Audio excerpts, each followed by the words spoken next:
오늘 아침에 저와 여러분들이 함께 나눈 말씀은 구약성경 이사야서 40장 1절부터 8절까지 말씀입니다. 너희는 위로하여라.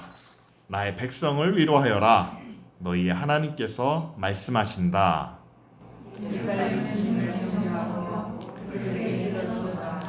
이제 복역기간이 끝나고 죄에 대한 형벌도 다 받고 지은 죄에 비하여 갑절의 벌을 주님에게서 받았다고 외쳐라. 한 소리가 외친다. 광야에 주님께서 오실 길을 닦아라. 사막에 우리의 하나님께서 오실 큰 길을 곧게 내어라.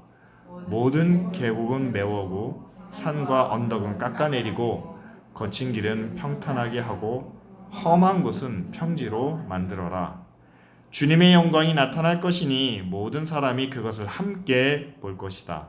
이것은 주님께서 친히 약속하신 것이다. 한 소리가 외친다.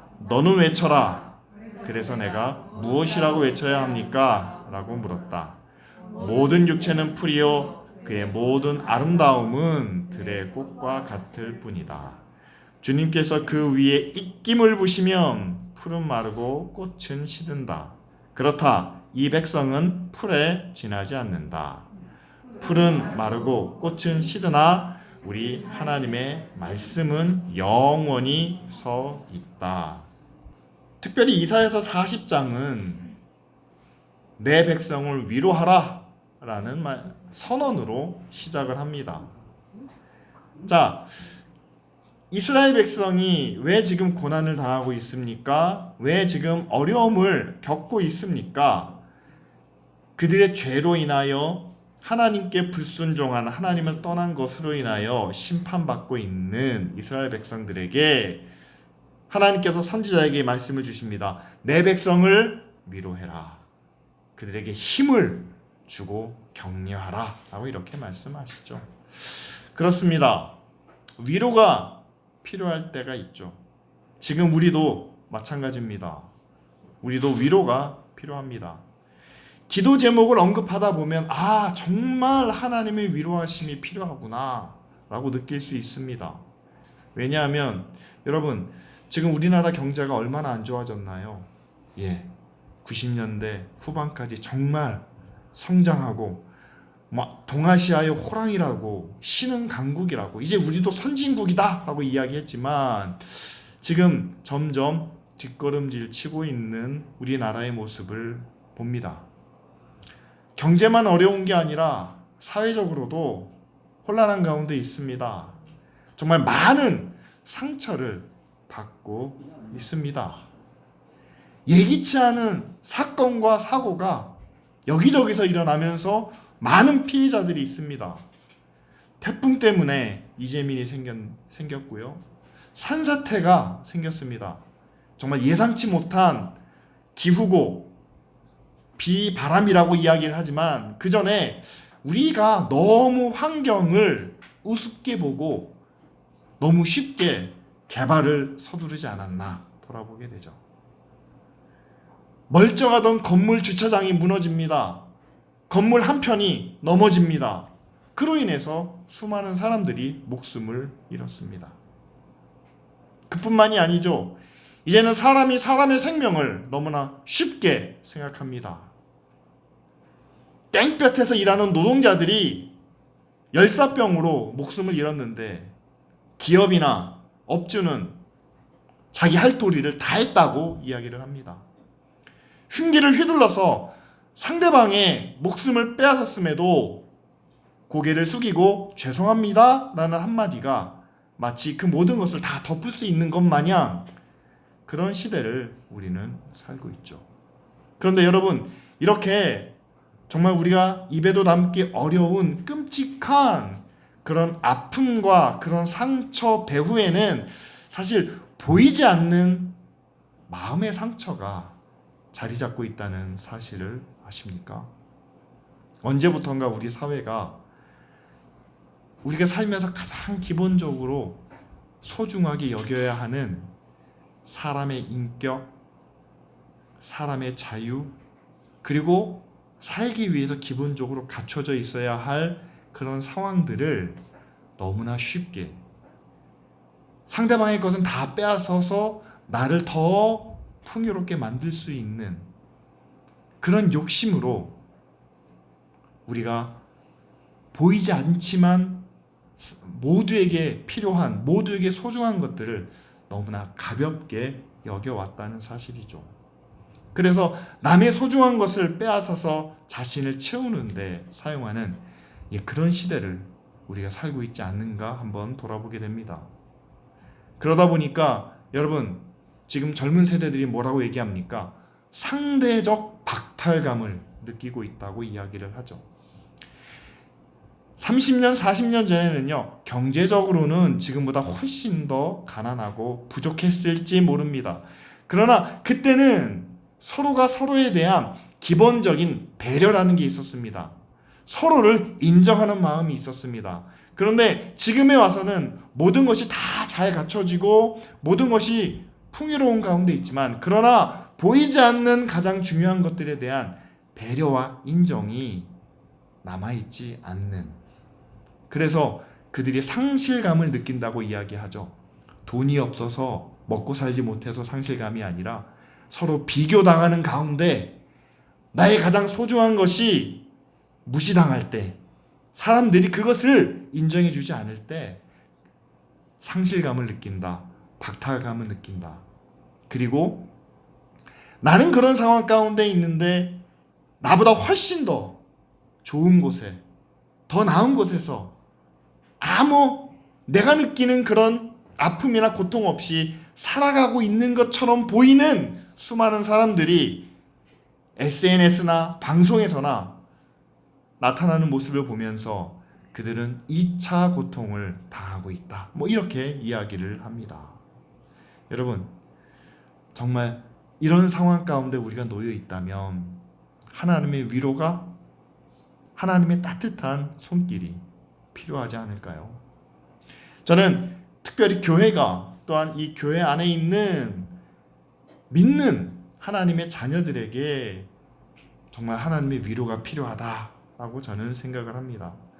목사도 위로가 필요하고, 뿐만 아니라 이 교회에서 함께 믿음으로 살아가고자 하는 모든 사람들에게 하나님의 위로가 필요하다는 사실이죠.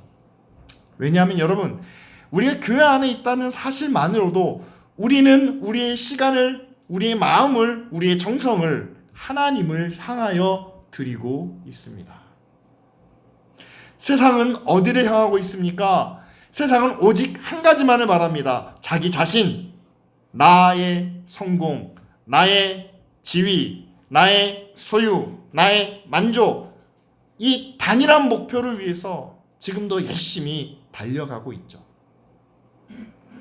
그러나 우리는 그들과는 전혀 다르게 나는 온전히 하나님만 섬긴다, 100% 하나님입니다 라고 살면 사실 그냥 별개로 딴 세상에 살면 될 텐데, 일주일의 삶이 우리는 그들과 함께 경쟁해야 하는, 그들과 함께 비교의 대상이 되어야 하는 그런 삶을 살아갑니다. 그 가운데서 우리는 나의 성공, 나의 만족이 아니라 나를 통해서 하나님의 뜻이, 그리고 하나님의 의가 나타날 수 있도록 우리는 성공보다는 섬김을, 그리고 만족보다는 나눔을 우리는 함께 생각하며 살아가고 있다는 사실이죠. 그런데 그런 우리의 믿음의 모습을, 그런 우리의 결단을 세상이 인정해 주면서 당신은 참 두 가지를 다 잘하고 있습니다 라고 바라보는 것이 아니라, 세상의 기준은 참 냉정합니다. 보이는 숫자 가지고 판단을 합니다. 보이는 높이 가지고 결정을 합니다. 지금까지 얼마나 높은 자리에 올랐는지, 지금까지 얼마나 많은 재산을 모았는지, 그런 물질적인 기준을 가지고 우리가 판단을 받고 또한 비교를 당할 때, 사실 목회자들도 그렇죠. 목사도 그렇습니다. 여러분, 목사를 뭘 가지고 판단을 하세요? 우리 목사님은 굉장히 인격적이고 말씀이 정말 은혜롭고 어쩌고저쩌고 얘기를 합니다. 그런데 마지막에는 꼭 묻습니다. 목사님 목회하시는 교회가 어디예요? 낯선 교회 이름이 들려오면 어느 동이 있죠? 그러면 성도는 몇 명이나? 사실은 목사에게도 어떤 사람들이 판단할 수 있는, 평가할 수 있는 기준은 숫자나 크기나 이름에 달려 있다는 사실이죠. 따라서 여러분, 정말 목사도요, 위로가 필요합니다. 하나님의 위로가 필요합니다. 근데 그 위로는 어떤 위로일까요? 자, 너희가 이렇게 세상에서 힘들게 어렵게 고생을 했으니까 내가 너희들이 수고한 만큼, 너희들이 어려움 당한 만큼 내가 더 큰 것으로 갚아주겠다, 더 높은 자리에 올려주겠다, 더 영광스럽게 만들어주겠다 라는,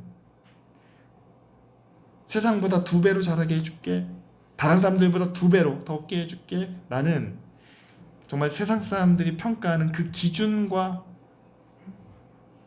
그 방식대로가 아니라, 여러분, 하나님이 우리에게 주시는 위로는, 여러분, 하나님이 우리를 기억해 주신다라는 사실이죠.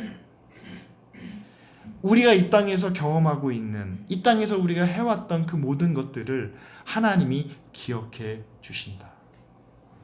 하나님은 기억하시는 것을 결코 잊지 않으십니다.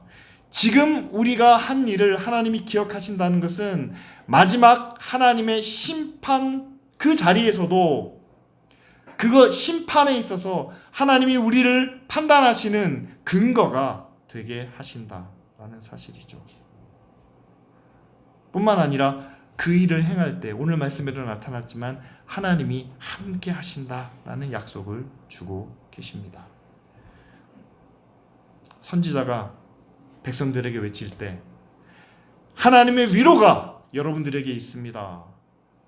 하나님이 여러분들을 위로해 주십니다.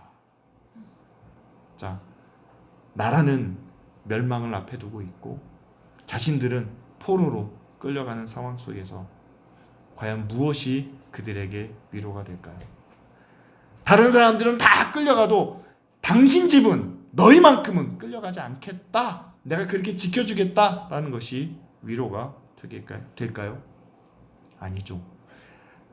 바벨론에 끌려가더라도 하나님이 함께 하신다.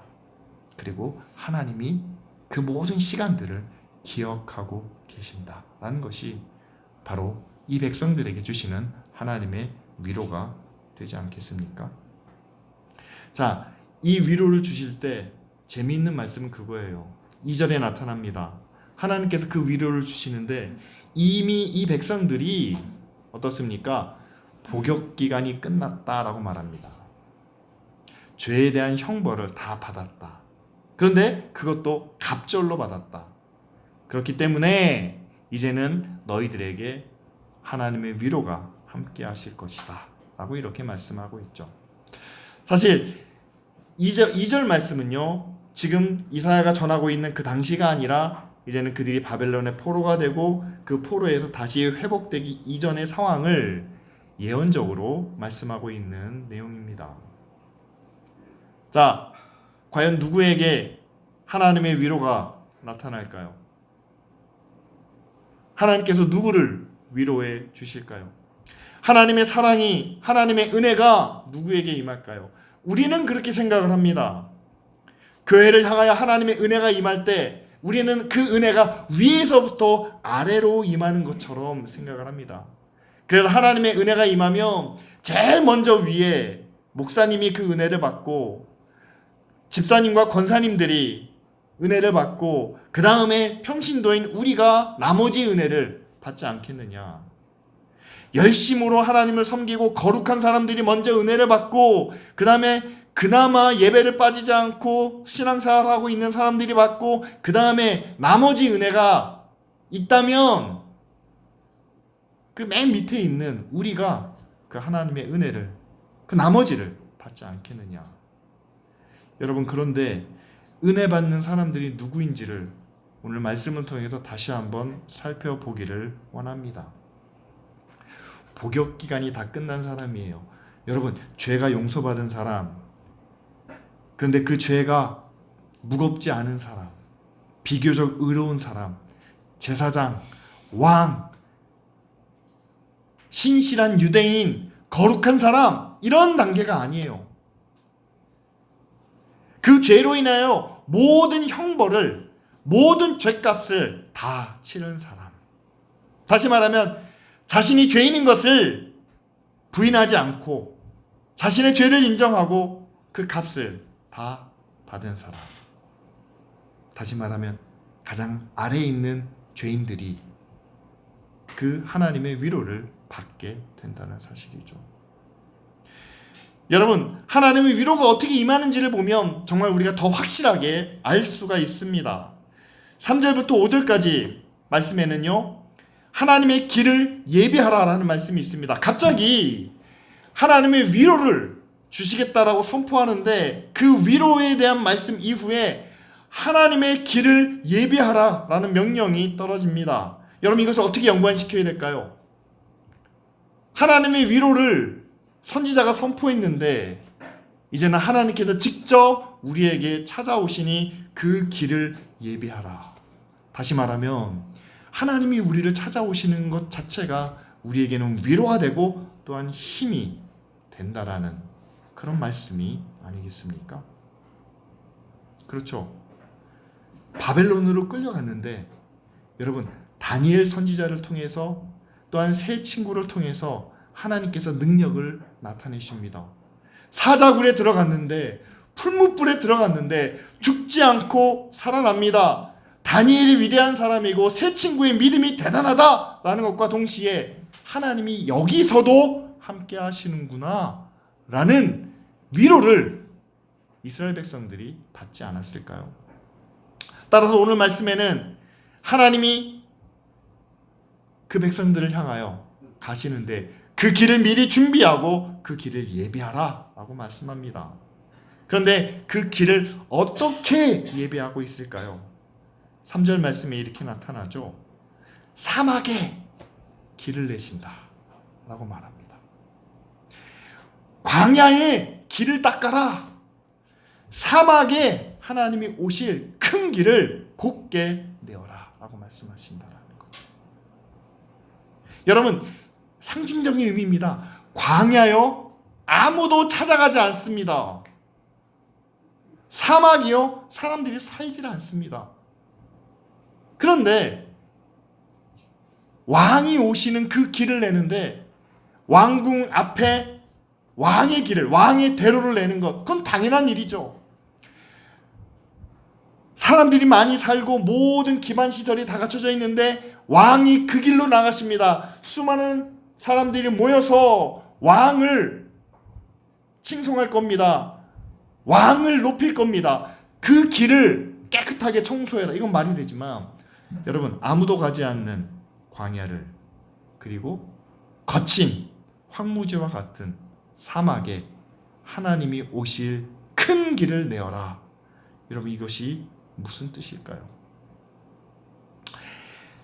예루살렘으로 보면 이렇습니다. 이스라엘로 보면 이렇겠죠. 예루살렘이 있고 광야와 황무지는요, 요단강을 건넌 그 건너편입니다. 거리가 상당히 돼요. 그럼 왕이 가실 길을 낸다고 했을 때는 예루살렘부터 시작하는 게 맞죠. 예루살렘 언덕을 내려오고 요단강까지 가는 길을 먼저 내고 그 다음에 황무지와 광야의 길을 내는 것이 맞습니다. 그게 순서입니다. 그런데 오늘 말씀은 그렇게 얘기하지 않고 먼저 사막에 그리고 광야에 길을 내도록 합니다.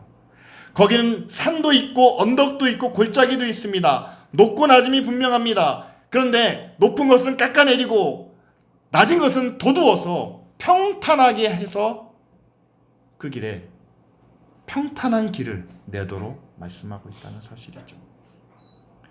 여러분, 실제적으로 이스라엘의 지형을 보면서 사람이 지나갈 수 있는 그런 길을 내라는 그런 의미보다는 여러분, 상징적인 의미가 더 크다고 볼 수 있지 않겠습니까? 하나님은 하나님의 위로를 주시기 위해서, 하나님의 구원을 행하시기 위해서 하나님의 아들을 보내셨는데 이스라엘의 진정한 구원자, 왕 되신 그분을 예루살렘에 주지 않으셨다라는 겁니다. 귀족의 자식으로, 왕의 후손으로 주시지 않았다는 겁니다. 어디로 오셨나요? 목수의 아들로 오셨습니다. 그리고 그분은 평생 가나안 사람이란, 나사렛 사람이라는 이름을 달고 사셨습니다.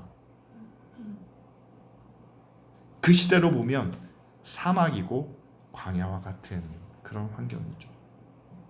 예수님이 만나셨던 사람들은 어떤 사람들입니까? 죄인들입니다. 병자들입니다. 가난한 사람들입니다. 정말 낮은 자리에 있는 사람들이죠. 대신에 예수님을 만나러 오는 사람들도 있었습니다. 바리새인들, 서기관들, 제사장들이 보낸 사람들. 예수님은 그들을 깎아내리셨습니다. 그들을 독사의 자식이라고 얘기도 하시고, 그들은 자신들의 죄를 인정하지 않는 회치한 무덤이라고 말씀하시면서 그들을 깎아내리시죠.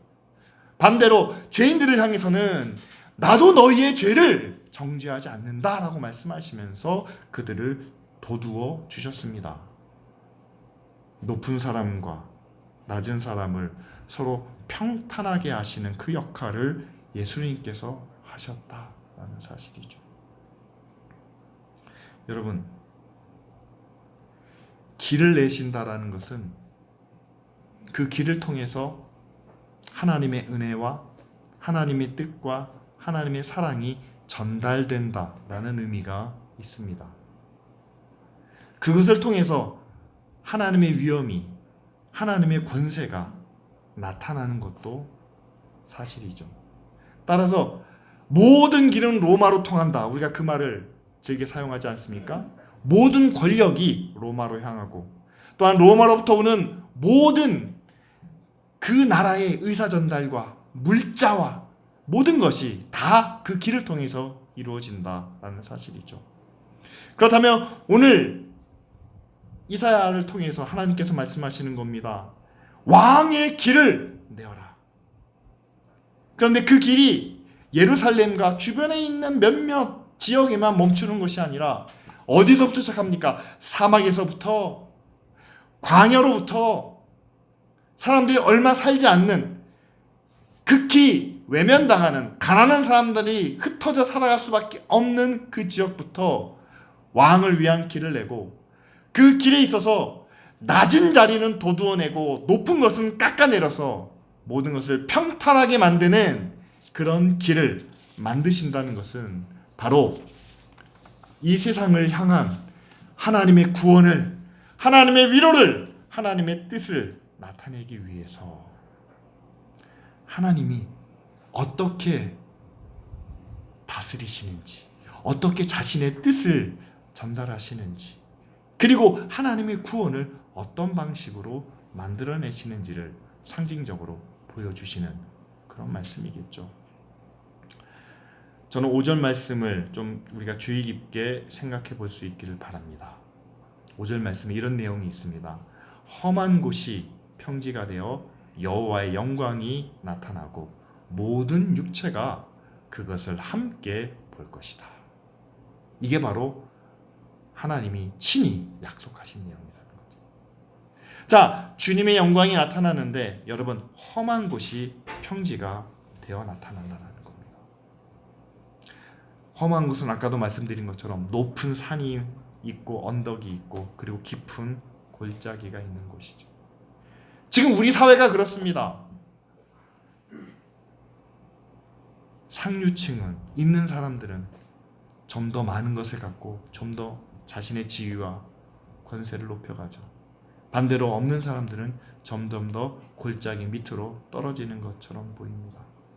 그런데 하나님께서 자기의 영광을 나타내시기 위해서는, 우리를 위로하시기 위해서 하나님이 그 길을 내실 때에는 높은 것은 깎아내시고 낮은 곳은, 골짜기에는 메워주셔서 평지가 되어 하나님의 영광을 나타내신다 말합니다. 그래야 모든 육체가 그것을 함께 볼 수 있다라고 말합니다. 여러분, 하나님의 구원은 1차적으로 모든 육체를 향하고 있다며 여러분 기억하시기 바랍니다. 여러분, 모든 육체가, 여기에 함께 있는 모든 사람들이 똑같이 하나님의 위로를, 하나님의 구원을 받기 위해서는요, 위에서부터 아래로 내려오는 구원과 위에서부터 아래로 흐르는 위로를 가지고는 모두가 다 누릴 수 없고 모두가 함께 경험할 수 없다는 사실입니다. 경제적으로도 낙수 효과라는 것을 가지고 많이 설득하고 설명해 왔어요. 그러나 현실적으로 낙수 효과는 일어나지 않는다는 것을 우리는 경험을 통해서 압니다. 하나님의 은혜도 마찬가지예요. 은혜가 위에서부터 내려오느냐? 아니죠. 밑에서부터 채워져야 그 은혜가 모든 사람에게 나타나고 또한 그것을 모두가 함께 경험할 수 있다는 사실이죠.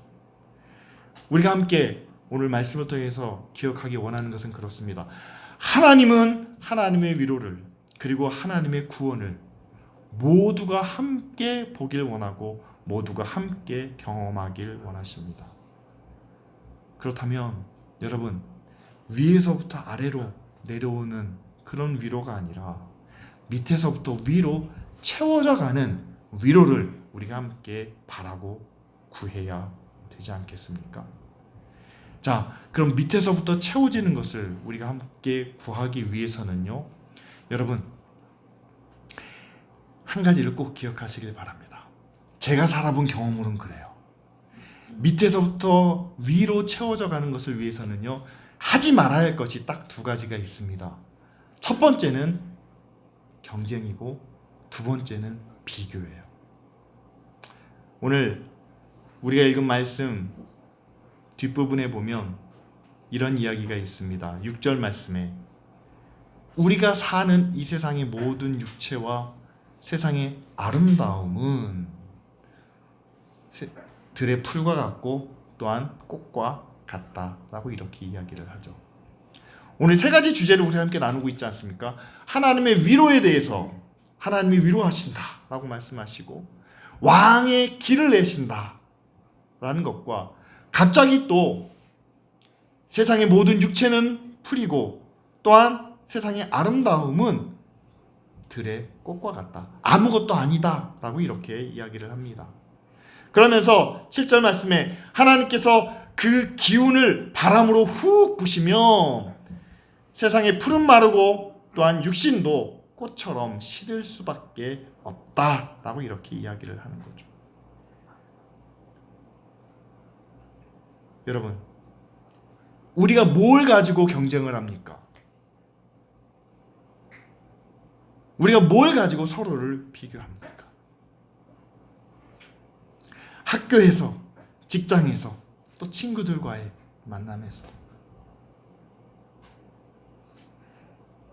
정말 열심히 경쟁을 하잖아요. 조금이라도 더 나은 모습으로. 정말 서로 비교하는 것이 너무나 치열하고 어려울 때가 있습니다.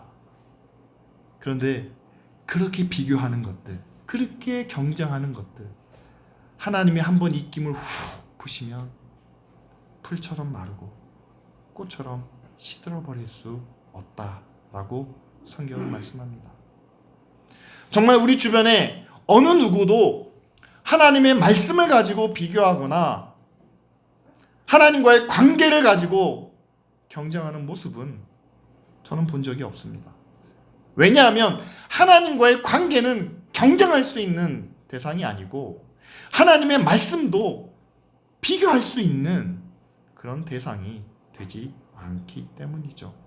따라서 우리가 세상에서 경쟁해야 됩니다. 교회도 경쟁합니다. 교회도 비교합니다. 그런데 정작 비교하고 경쟁하는 것 모든 것이 여러분 세상에 속한 것이지 하나님을 향한 하나님과의 관계를 우리는 경쟁하거나 비교하지는 못한다라는 사실입니다. 따라서 여러분 정말 오늘 말씀을 가지고 간절히 우리가 함께 구하기 원하는 것은 우리는 어차피 살기 위해서 경쟁할 수밖에 없고 우리는 나 자신의 어떤 자존감을 나 자신을 향한 나의 마음을 지키기 위해서 그런 비교를 견뎌야만 하지만 그러나 경쟁과 비교가 나의 모든 것을 다 지배하거나 주장하지는 못한다는 사실을 꼭 기억해 주시길 바랍니다. 하나님이 한번 훅 부실 때가 있으면 여러분 그 모든 것은 다 사라져버린다는 없어진다는 사실이죠. 비교당해서 아파했던 경쟁에서 밀려서 괴로웠던 그 아픔과 상처도 하나님께서 훅 부실 때 다 사라져버리는 것 가운데 우리에게 남는 것이 있다면 우리에게 주신 하나님의 약속, 하나님의 말씀만이 남는다라고 성경은 말합니다. 따라서 우리가 아무리 실패한 사람이라도 경쟁에 밀리고 부자들과 비교당하면서 처량하게 살고 있다 해도 우리 안에 하나님의 구원의 약속이, 그리고 이것이 끝이 아니라 영원한 하나님의 나라가 있다라는 그 약속의 말씀이 우리에게 위로로 찾아온다면 여러분, 마지막 날에 그 위로가 우리를 생명으로 인도해 주실 줄 믿습니다. 오늘 이사야를 통해서 하나님께서 우리를 위로해 주고 계십니다. 먼저는요, 여러분, 성공한 이스라엘 백성들에게 다윗 왕과 같은 이스라엘의 임금들에게 위로를 주신 것이 아니라 이미 멸망당하고 포로로 끌려갈 수밖에 없는 그들에게, 그들의 죄값을 다 치르고 이제 남은 것이 전혀 없는 그들에게 내 백성을 위로하여라, 하나님은 말씀하고 계십니다. 따라서 여러분, 저와 여러분들도 이렇게 어렵고 힘든 상황 가운데 살고 있는 우리도 하나님의 위로받을 백성들이 된다라는 사실이죠. 그런데 그 위로는 위로부터 아래로 채워지지 않는다는 사실입니다.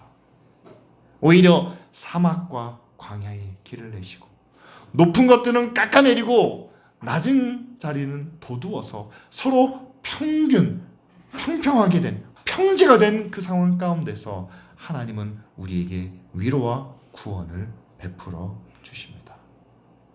마지막으로 여러분, 우리가 여기서 비교하고 경쟁해왔던 그것들 하나님이 훅 풀어버리실 때 누가 가장 가슴이 아플까요? 누가 가장 허무할까요? 제일 많이 가진 사람, 제일 높은 데 있었던 그 사람이 허무하게 바닥으로 떨어지는 그런 모습을 우리가 볼 수 있지 않겠습니까?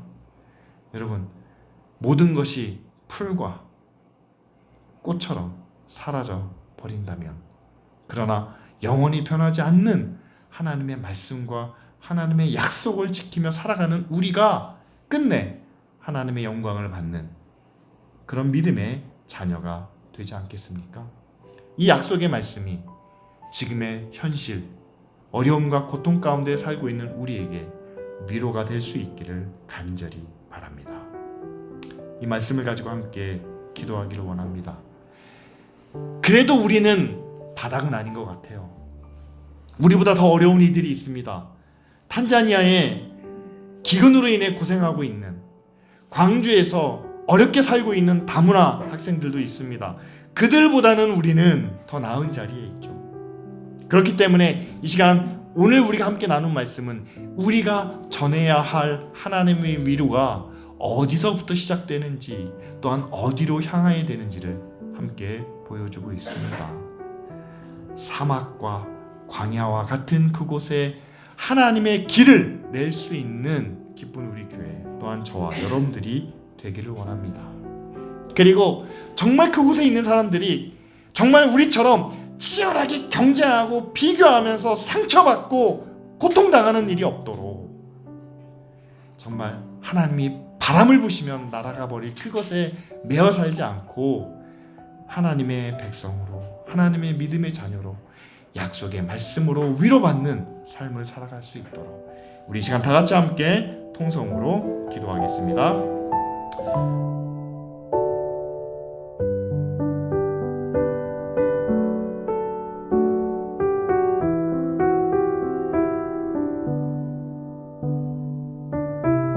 하나님의 위로가, 하나님의 구원의 말씀이 지금 이 시간 우리 가운데 함께하여 주시기를 원합니다. 세상에서 많이 어렵고 힘든 가운데 상처 입은 저희들을 아버지 하나님 구원의 약속을 통해서, 또한 언제나 우리와 함께 하신다는 그런 믿음의 말씀을 통해서 위로해 주시고, 이제는 우리가 세상 가운데로 나아가 저 사막과 광야 가운데 있는 그들에게까지 하나님의 의의 길을, 믿음의 길을 내어 그들도 우리와 같이 하나님의 구원에 이를 수 있도록 하나님 우리를 사용하여 주시옵소서. 기도합니다. 우리가 비교하고 우리가 경쟁하는 그 모든 것들 하나님께서 바람으로 시들게 하시고 사라져 버리게 하실 그 때를 생각하며 아버지 하나님 그 모든 것 위에 우리와 함께 하시는 하나님의 약속과 또한 믿음의 말씀을 바라보며 나아가는 저희들 되게 하여 주시옵소서. 예수 그리스도의 이름으로 감사하며 기도드립니다. 아멘.